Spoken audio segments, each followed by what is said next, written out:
No olviden a toda la gente que nos escucha por el Facebook y que nos quiere mandar mensaje a través del mismo Facebook, En Contacto Baires, comentarios, mensajes, puntos de vista, preguntas, todo lo que ustedes deseen, bienvenido, para que estemos tratándolo con el profesor Martín Aisikovic, quien ya está en línea.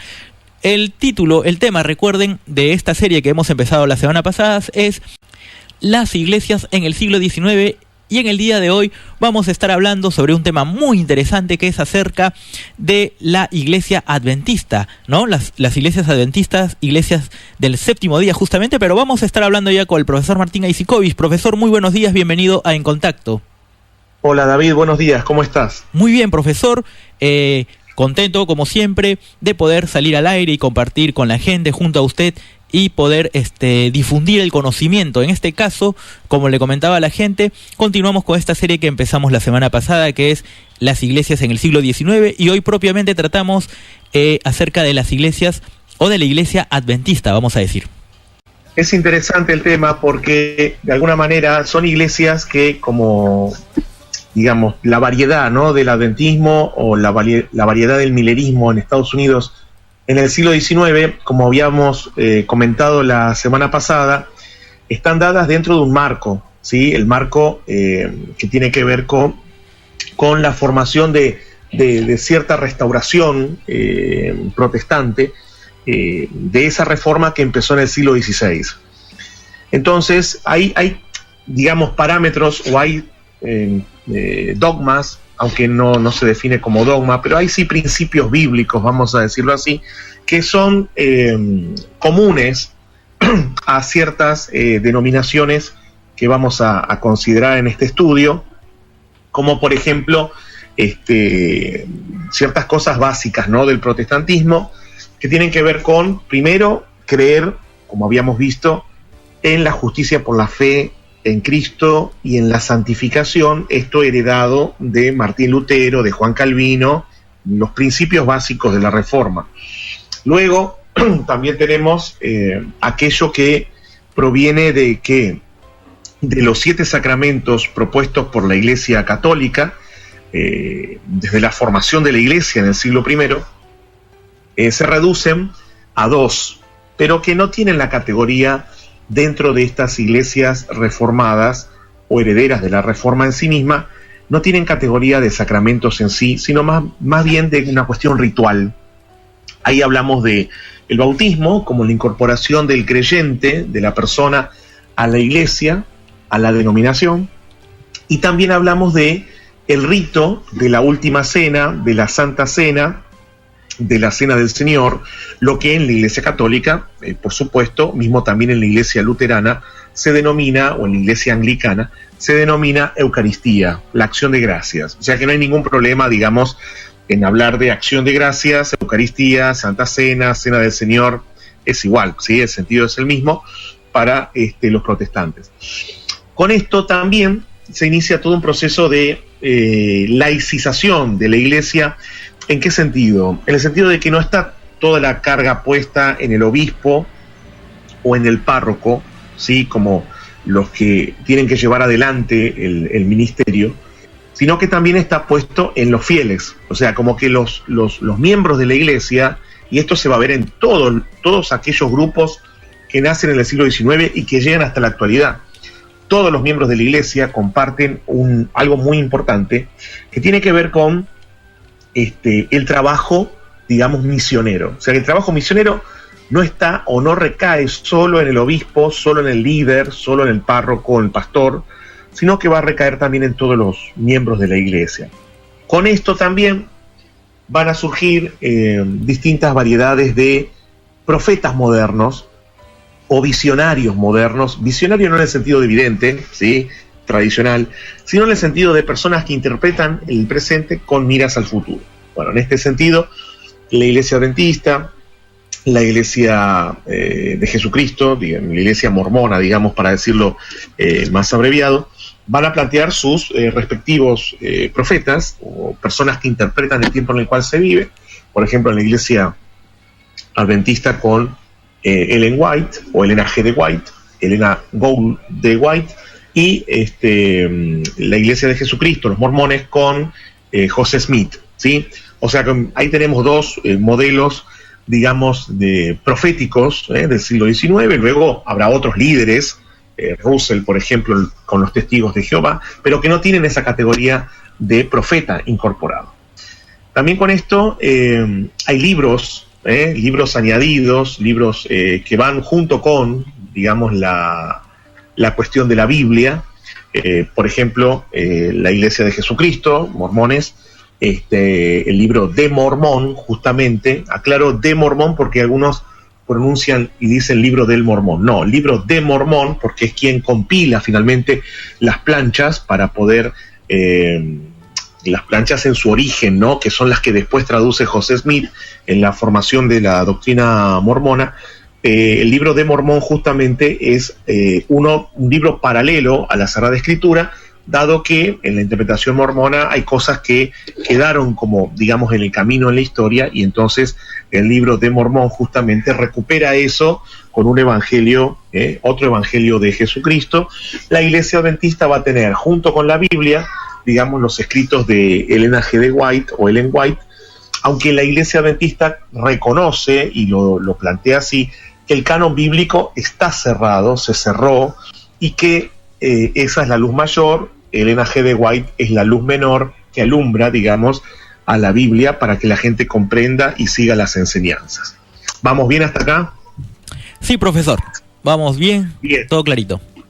Bueno, entonces, además de cuestiones doctrinales, cuestiones de rituales, cuestiones de ministerio, de libros extras que puede haber para comprender la Escritura, también hay toda una cuestión de organización, ¿sí? Una cosa es la Iglesia Católica en cuanto a su organización piramidal, ¿no? Vertical. En realidad las iglesias protestantes van a mantener esta verticalidad, pero bueno, se van generando organizaciones a nivel mundial.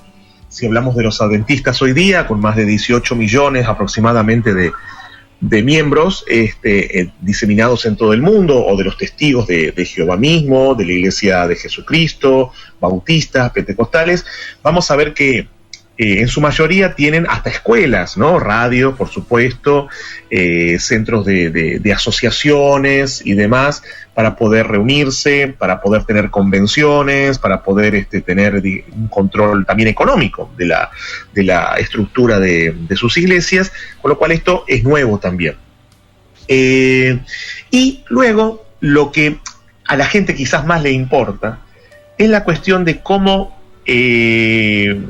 se experimenta cada postulado que la Iglesia plantea. O sea, lo que vendría a ser en términos católicos, ¿cuál es el carisma de la Iglesia? Bueno, es la experiencia, ¿no?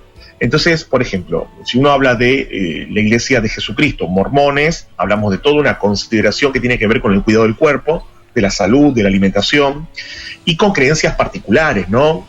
Cuestiones que tienen que ver con el bautismo, cuestiones que tienen que ver con la familia, con el casamiento y con la creencia en una vida futura. Si hablamos de los pentecostales, básicamente, bueno, el pentecostal tiene, desde el mismo nombre de su iglesia, esta cuestión propia de la incorporación del Espíritu Santo a la vida del creyente y el bautismo del Espíritu Santo. Si hablamos de la iglesia bautista, bueno, es una iglesia que se caracterizó por esta cosa del bautismo, que también es parte, ¿no?, de todas estas doctrinas que van a la par de las denominaciones. El bautismo de adultos, no de niños. El bautismo de una persona que dice: yo acepto esto, y de motus propio, con plena autonomía, elige el bautismo en tal o cual iglesia. Si hablamos de los adventistas, además del cuidado de la salud, de la cuestión familiar tan importante para la iglesia, de los 10 mandamientos, hablamos de la doctrina del sábado como día de reposo, y de la creencia en la segunda venida de Cristo, previo milenio, y luego la vida eterna. Como también, por ejemplo, la no creencia en la inmortalidad del alma. Bien. Lo que tienen también de común estas denominaciones es, digamos, el apego, cierto apego importante al Antiguo Testamento. ¿Por qué digo cierto apego importante? Bien, porque los adventistas toman esos 10 mandamientos de Éxodo 20, en especial el cuarto, que es el sábado.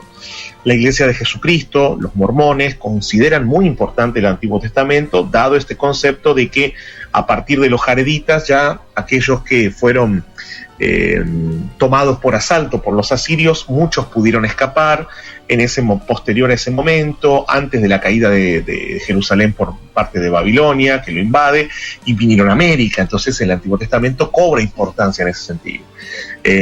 Bueno, es para dar un ejemplo de lo que vamos a ir trabajando, ¿no? Y mismo los testigos de Jehová toman su nombre del libro de Isaías, y que está en el Antiguo Testamento, en el sentido cristiano. O sea que es importante entonces que hay un hilo conductor del Antiguo al Nuevo Testamento que va por debajo y sosteniendo todas las doctrinas de estas iglesias que van promoviendo cierta reforma dentro de la reforma misma, ¿sí? Porque lo que ocurrió, digamos, como todo movimiento, es que después las iglesias, vamos a decirlo en criollo, se achancharon. O sea, las iglesias se enfriaron en sus convicciones luego de todo un proceso muy, muy álgido, ¿no? Bastante difícil de rompimiento con la estructura de pensamiento católico en cierta medida en Europa en el siglo XVI, XVII, y luego, bueno, abrirse caminos solas. Hay iglesias, si uno va a Estados Unidos, las denominaciones que apenas tienen algunas parroquias, algunas capillas, algunas iglesias, y otras que están hiper extendidas por el mundo, iglesias que tienen, digamos, millones de fieles, o uno puede ir acá mismo, ¿no? Congregaciones donde hay 50 personas, 40, y después hay mega iglesias donde hay cultos por turno, ¿no? Donde entran por turno 1.000 o 2.000 personas, y en Estados Unidos ni que hablar. Entonces, bueno, esto es una cuestión que la gente, cuando lo ve de afuera, le cuesta entenderlo, porque es difícil a veces comprender cómo puede ser que se hable de una iglesia de Jesucristo, de una, y sin embargo hay más de 2.000 reconocidas en Estados Unidos, por ejemplo, ¿no? 2.000 denominaciones, pero es complicado porque la definición que puede dar un teólogo evangélico o restaurado, digamos, en el siglo XIX-XX, es que justamente esto son distintas formas de expresar el mismo evangelio, ¿no? Todos son iglesias de Jesucristo y, de alguna manera, cada una tiene su particularidad. Bueno, es la interpretación que se le da desde este punto de vista. Dicho esto, entonces, tenemos que tener en cuenta que el siglo XIX es un siglo en el cual las iglesias, sobre todo las que estaban en Estados Unidos, estaban organizadas, estructuradas, ya el campo misionero estaba dado. Es más, muchos creían que al haber podido o al poder predicar dentro de Estados Unidos, ya se lograba cumplir con el mandato bíblico de ir por todo el mundo y anunciar el evangelio. ¿Por qué? Porque en Estados Unidos había chinos, había africanos, había europeos, había americanos, nativos, digamos. O sea que predicarle a todos los pueblos que estaban en Estados Unidos equivalía a cumplir con Mateo 28, donde dice, yendo por el mundo, anuncien. Listo, predicamos a todos los que viven acá. Este es un poco lo que habíamos visto la semana pasada, y que justamente hubo un oyente que intervino, ¿no? Y me pareció perfecto planteando esta cosa de la identidad norteamericana, ¿no? Que yo planteaba, es mi opinión, cada uno puede tener su opinión, por supuesto, y uno va aseverando sus ideas, que en realidad la identidad norteamericana no se perdió, al contrario, después del atentado, el lamentable atentado a las Torres Gemelas, digamos, esa identidad se revitalizó por otras aristas, pero que también confluyen en la cuestión religiosa, ¿no? Con Estados Unidos iniciando una nueva cruzada contra el Islam. Entonces, esto también revitaliza las particularidades propias del protestantismo norteamericano, que de alguna manera es muy importante para el país. Entonces, esta cosa de predicarles a todos en Estados Unidos, para muchos teólogos en ese momento, muchos predicadores, equivalía a predicar al mundo. O sea, no había un sentido de misionología, que es una materia de seminario teológico, ¿no? La cuestión de la misionología, no existía esto de enviar misioneros al mundo. Sí, en la Iglesia Católica se había realizado, por ejemplo, San Francisco Javier, ¿no? Y otros jesuitas que se fueron a Filipinas o al Japón o a la India, ¿no? Para extender el evangelio. Sin embargo, en la iglesia de las iglesias protestantes del siglo XIX, bueno, el concepto se redujo a, bueno, ya que en Estados Unidos están todos representados, bueno, listo, predicamos acá y ya está. Bien, la cuestión es que va a surgir entonces, de alguna manera, la idea de poder revertir toda esta situación de enfriamiento de las iglesias, y es acá donde comienzan a aparecer distintos predicadores a los cuales se les va a otorgar credenciales. Las credenciales era un papel, digamos, que le otorgaba el respaldo de una denominación a una persona que básicamente había estudiado y era reconocida por su conducta, por su moral, generalmente gente de trabajo, granjeros, gente de campo, que además de, como habíamos visto un poquito esto de los farmers puritanos, cuáqueros que trabajaban y ese trabajo involucraba la santidad, la posibilidad de manifestar una vida purificada, y eso permitía el acceso al cielo y demás. Bueno, esta cosa entonces, reconocer en estas personas, otorgarles una credencial. Las personas eran invitadas por distintas denominaciones y capillas, iban y predicaban y presentaban un mensaje. Bueno, lo que pegó muchísimo, y un poquito hablamos del tiempo que queda de esto, lo que pegó mucho era la renovación en cuanto a pensar en el mundo futuro, o sea, pensar en la segunda venida de Cristo, con lo cual esto iba a renovar mucho el cristianismo, ¿no? Porque la inminencia de la venida de Cristo iba a producir sí o sí conversiones, santidad, cambios en la vida, porque la idea era que si ya volvía había que ordenar todo, ¿no? Un poco como el mensaje a Ezequías del profeta: ordena tu casa porque vas a morir. Bueno, acá era: ordena tu casa porque todo se termina y tenés que ganar el cielo, ¿no? Dicho así, a grosso modo. Entonces, esto era importante para que la gente dijera: bueno, a ver, tengo que cambiar mi estilo de vida, tengo que mejorarlo. En este sentido es donde empiezan todas estas campañas para mejorar la salud, ¿no? Uno iba al médico en Estados Unidos o en Europa y tenía problemas pulmonares, problemas de respiración.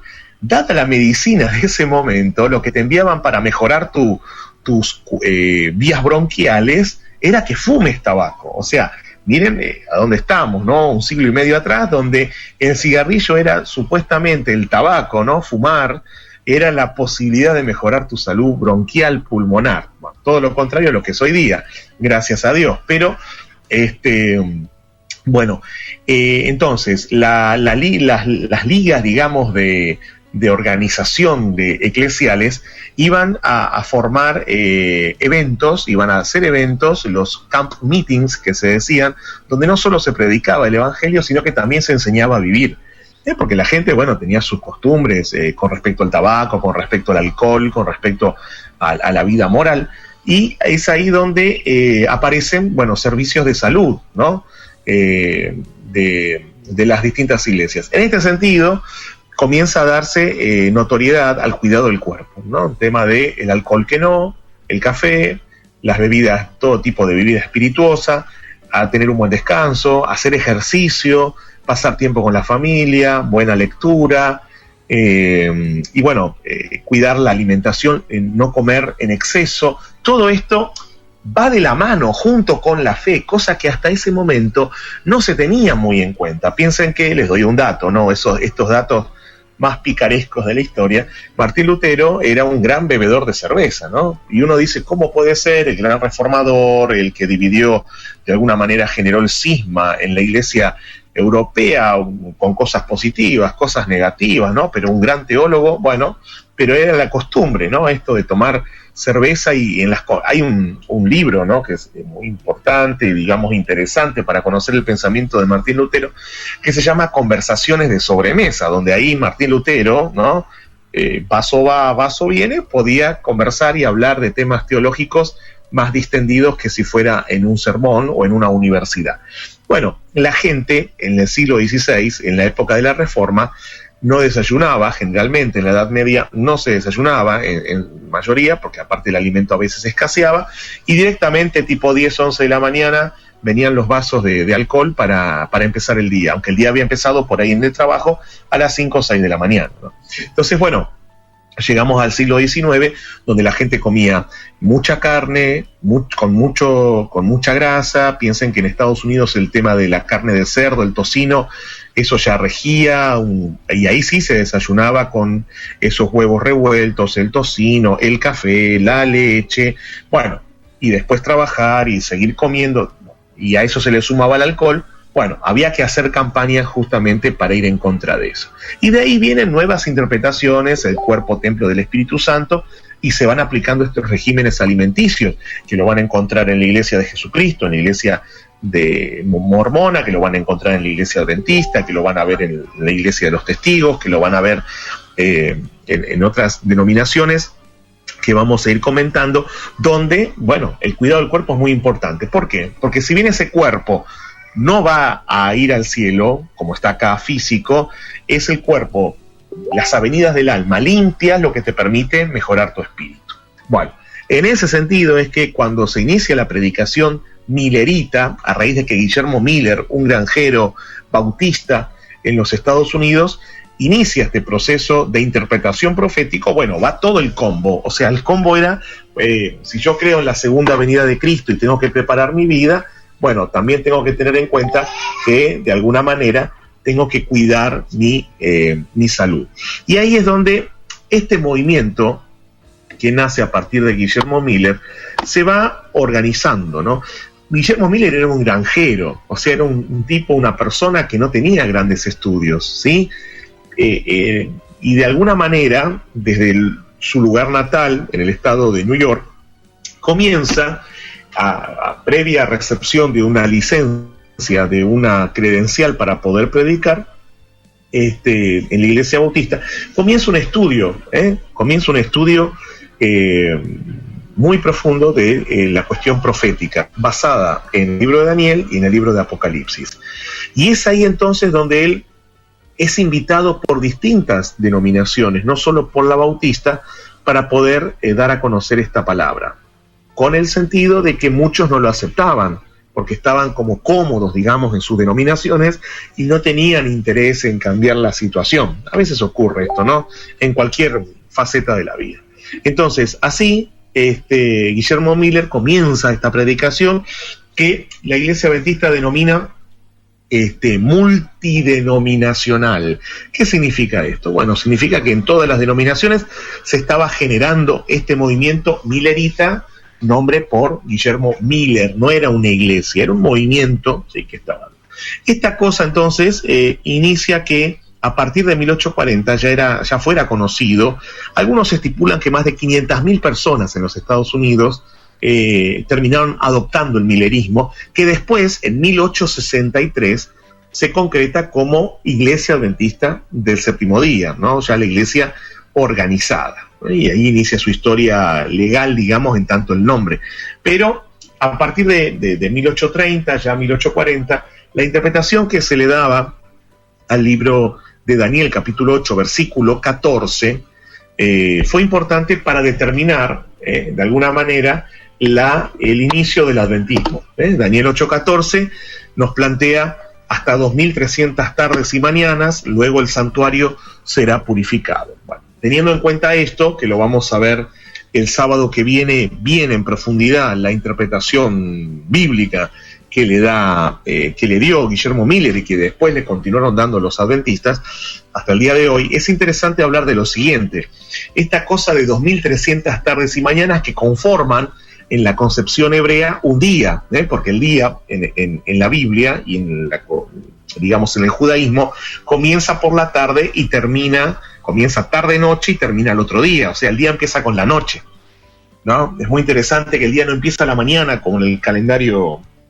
que tenemos normativo en Occidente, sino que el día comienza por la noche. Entonces el santuario iba a ser purificado. La pregunta básica fue: ¿y qué santuario?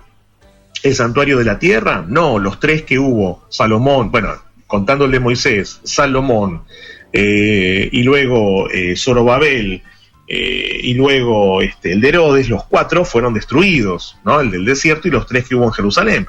¿Dónde está el santuario? El santuario está en el cielo, ¿sí? ¿Por qué? Y bueno, porque Jesucristo, una vez que resucitó y ascendió al cielo, se puso a interceder por nosotros. ¿Dónde había intercesión? En el santuario en la tierra. Bueno, ahora la habría en el cielo. Y ahí habla de la purificación. ¿Qué significa?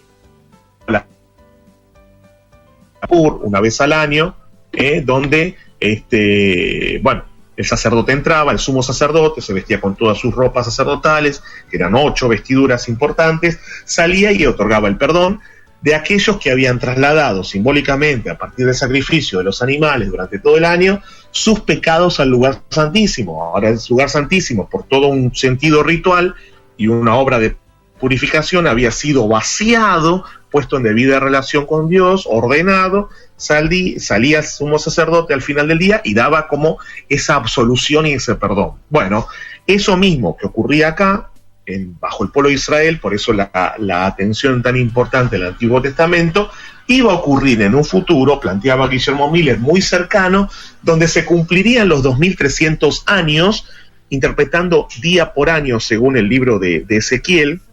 Eso lo vamos a ver, que no es muy complejo, donde las profecías eran interpretadas no por días, sino directamente por años, y entonces, bueno, ahí vendría la purificación del santuario al término de esos 2300 días.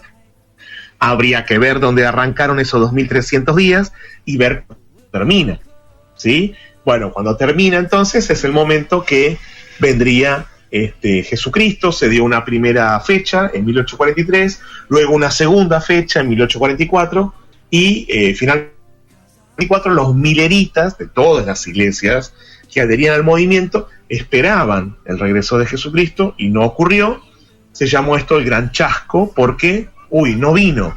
Bueno, y ahí hay que reformular, reiniciar el estudio y ver qué significaba esto de la purificación del santuario.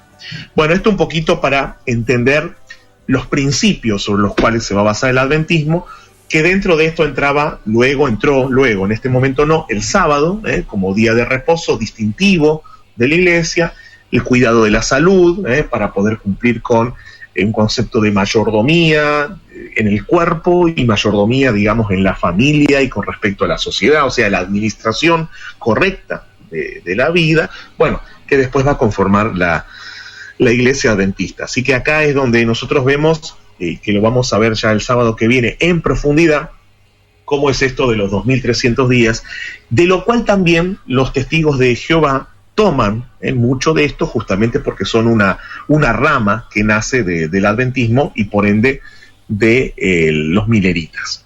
Bueno, no sé si estamos más o menos, se entiende acá la introducción que estamos haciendo. Sí, lo que un poquito me llama la atención es el tema del sábado. Yo pensé que era una de las doctrinas o cuestiones que venían desde el principio de la formación del grupo. No, en realidad el sábado, en Estados Unidos había bautistas que eran sabatistas, o sea, había bautistas que observaban el día sábado como día de reposo. En realidad en el cristianismo el día sábado era el original. El domingo se aceptó por una cuestión de, como el evangelio se estaba predicando, un montón de gente que no pertenecía al judaísmo, para no generar conflictos, para que no se lo dijeran que eran judíos, pero en realidad eran cristianos. Bueno, hasta el siglo IV, V, plantean algunos, se observaba tanto el sábado como el domingo de forma igual. Pero después se empezó a ver que los que observaban el sábado eran como apegados al Antiguo Testamento, se otorga el domingo, el dies solis, que ya fue dado por Constantino en el siglo IV, y es el domingo entonces el que agrupa todo lo que es el cristianismo por el sol de victoria, Jesucristo en la resurrección. Entonces, pero en la historia siguió el sábado de alguna manera siendo atendido por distintas denominaciones o grupos pequeños o gente particular. Había bautistas en Estados Unidos que observaban el sábado, y es una bautista, justamente sabatista, la que presenta la doctrina del sábado al movimiento milerita posterior al Gran Chasco, y es donde se adopta el día sábado como día de reposo. Hasta el 1844 cada uno seguía con su misma doctrina, a lo cual le agregaron el advenimiento de Jesucristo, digamos, no en forma general, porque no todos estaban de acuerdo que iba a volver. Entonces había un grupo que sí, por eso hablaba de estos más o menos 500.000 personas, que eran un grupo reducido de todas las iglesias que había en Estados Unidos, que dijeron, puede ser que venga, pero finalmente no vino, ¿no? Así que bueno, estas son las las cosas de un poquito de introducción a lo que es el adventismo. No sé si hay alguna pregunta o algún comentario o algo que quieras. No, básicamente me parece muy bueno para ir introduciendo, para ir entrando en tema, en el conocimiento, porque el tema aquí también es que por lo de siempre, ¿no? Por tener doctrinas o posturas distintas, a veces se suele mandar juicio, digamos, pero veo que hay cuestiones que quizá no conocemos bien, ¿no? O sea, son posturas nada más y hay que tomarlas en cuenta siempre. Y creo que sabiendo sus orígenes y el porqué de las cosas, uno lo va a entender mejor. Creo que por ese lado lo podemos ver bien. Y sí, es así, o sea, el hecho de poder, por eso lo que hacemos, ¿no? Y que vos propusiste este programa y todo lo que hacemos, tiene que ver con esto porque de alguna manera permite evitar juicios simples.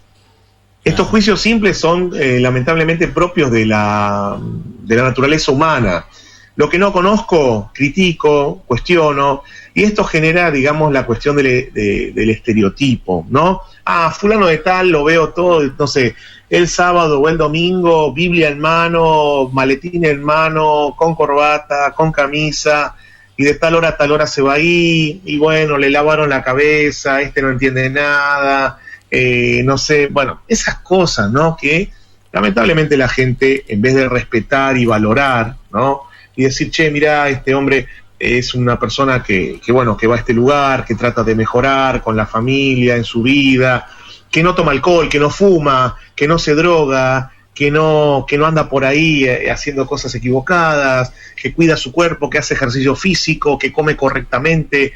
Bueno, en vez de pensar todo eso, piensa todo lo negativo, ¿no? Y bueno, lamentablemente es propio de la naturaleza del hombre este cuestionamiento, ¿no? Entre los animales, por ejemplo, no existe, ¿no?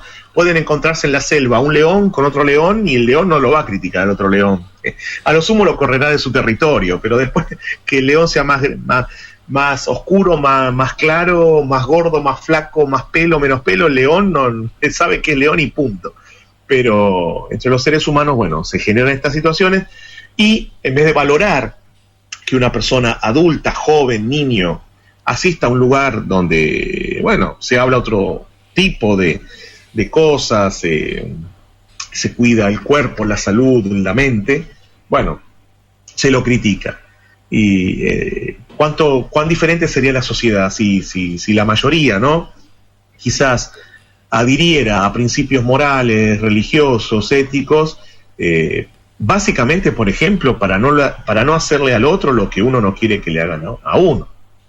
Ya con eso cambiaría mucho la sociedad. Pero bueno, son formas de ver la vida, ¿no? Entramos en las críticas en vez de aprovechar lo bueno de cada espacio. Sí, profesor. Aquí tengo un comentario de nuestro amigo Enver de Lima. Tengo entendido que Guillermo Miller se retractó de la profecía que había dicho sobre la venida de Cristo. Sí, bueno, lo que pasa es que, por eso lo iba a comentar el sábado que viene, hay dos teorías. Guillermo Miller plantea una primera teoría contando a partir del año 457 a.C., el siglo V, que fue, digamos, la fecha de ¿cómo te podría decir?, en la cual se permitió la vuelta de los judíos para restaurar el templo de Jerusalén y se inicia la reconstrucción. Ya no bajo Babilonia, sino bajo Medo-Persia. Y la primera fecha iba, digamos, en 1843, básicamente tenía que ver con eso, de marzo a octubre del 43 al 44, después se revé la profecía y se va al 22 de octubre de 1844, cuando muere Guillermo Miller, y esto justamente está en el libro El Gran Conflicto, o El Conflicto de los Siglos, escrito por el linaje de White, Elena White. Él en realidad no se retracta de la interpretación profética, o sea, de los cálculos proféticos. Él muere de alguna manera con ese chasco incluido. Él muere bajo el chasco, ¿no? Porque muere poco después aparte. Él muere bajo el chasco y de alguna manera él se sintió como dolido porque la interpretación que hizo después lamentablemente estaba muerto ya, pero después se dieron cuenta que era correcto para el adventismo todos los cómputos que había hecho. Él dijo, de alguna manera, su retractación no se debe al estudio de la Biblia, ni a los, ¿cómo te puedo decir? Ni al cálculo profético. El cálculo profético, si vos lo ves, digamos, independientemente de la fe adventista y todo, es perfecto. Ahora, ¿cuál fue su retractación? El hecho de haber predicado de tal manera, que la gente creyera de tal manera, y que después muchos dejaron de asistir directamente a sus iglesias por ese chasco. Entonces él se arrepintió de haber echado, digamos, tanta tinta y haber puesto tanta pasión, y lamentablemente no darse cuenta a qué apuntaba, según el adventismo, esa purificación del santuario, y que no iba para la cuestión de la segunda venida. Entonces el dolor que él tenía era básicamente por haber predicado algo no de la forma correcta, y que eso haya inducido a que miles después directamente abandonaran la fe cristiana. Porque había gente que hasta vendió las posesiones, su tierra, herencia, dejó todo, y se juntaron ahí en el campo esperando que todo termine, y no terminó, y el chasco fue brutal. Entonces después, claro, encima la burla de aquellos que eran de sus iglesias, que después los echaron, o en el momento los echaban, porque, estos son los mileritas, al final era todo mentira, váyanse. Y después, como nace el adventismo, de esta manera, con mucha gente expulsada de sus denominaciones, algo muy loco, pero bueno, esto ocurre. Entonces, Miller se retracta no de la interpretación, básicamente, porque la interpretación era correcta. El tema es que él se retracta de todo el movimiento que se generó y ese chasco que se produjo. Él murió sin saber su error. Según la iglesia adventista, la historia adventista, digamos, se puede leer, Portadores de Luz es un libro muy interesante que salió hace unos años, un libraco bastante interesante, producido por historiadores adventistas, y bueno, él muere sin saber su error, entre comillas. Murió y bueno, Elena de White mismo le plantea a los adventistas que en una visión ella ve a Guillermo Miller en el reino futuro, o sea, como que es salvo, ¿no? En la concepción adventista, Guillermo Miller es salvo. Ahora, al no darse cuenta de que en realidad la cuestión era la purificación del santuario en el cielo, de eso se van a dar cuenta, por ejemplo, Iran Edson, José Bates, ellos se van a dar cuenta después, Elena de White, Jaime White, pero en su momento él no se dio cuenta y muere, sí, lamentablemente, no retractándose de ser cristiano ni nada de eso, pero sí sufriendo porque no sabía o no supo nunca en qué se había equivocado. Tengan en cuenta que él muere poco después, apenas 5 años aproximadamente de lo que fue el gran chasco, y ahí es donde, bueno, como todo ser humano sintió debilidad por lo que pasó, se sintió mal, más que nada por esto, ¿no? Las consecuencias que trajo para la cristiandad en Estados Unidos. Igual está muy bien el aporte de nuestro oyente. El sentido de la retractación de él fue esa, el dolor que causó, primero, la gente que dejó la fe, segundo, en las burlas que sufrieron los que continuaron en las iglesias y hasta fueron expulsados, tercero, el dolor que él sentía por no haber plenamente entendido en su razón lo que había pasado cuando los cálculos eran correctos a su forma de entender la profecía. Así que bueno, pero finalmente, bueno, al nace la iglesia adventista después y otras, digamos, denominaciones posteriores, hijas del milerismo, que bueno, de alguna manera recomponen su imagen y dan a la historia un buen significado a todo lo que él llevó adelante, ¿no? Muy bien, profesor, perfecto. Muchísimas gracias por todo. ¿Algo más para estar cerrando? No, esto. La semana que viene trabajamos entonces con Daniel 8 y vamos a ver esta cosa interesante de cómo se gestó la profecía de los 2300 días y el valor que tuvo finalmente, no solo para los adventistas, primero los mileritas, luego los adventistas, luego los testigos de Jehová, sino para otros grupos, como por ejemplo los davidianos, esta iglesia o grupo, digamos, como muchos lo llaman secta, que surge con David Koresh y que después va a sufrir el asedio de Waco en Estados Unidos, pero que a pesar de eso y de todo el problema con el gobierno norteamericano, hay gente que todavía sigue siendo davidiana en Estados Unidos y son herederos de estos mileritas del siglo XIX. Así que bueno, una buena semana y nos reencontramos el próximo sábado. Bueno, hasta la próxima, profesor. Muchísimas gracias y saludos a todos. Buena semana. Bueno, un abrazo. Gracias. Gracias. Era el profesor Martín Aizikovic ahí compartiendo con nosotros como cada programa.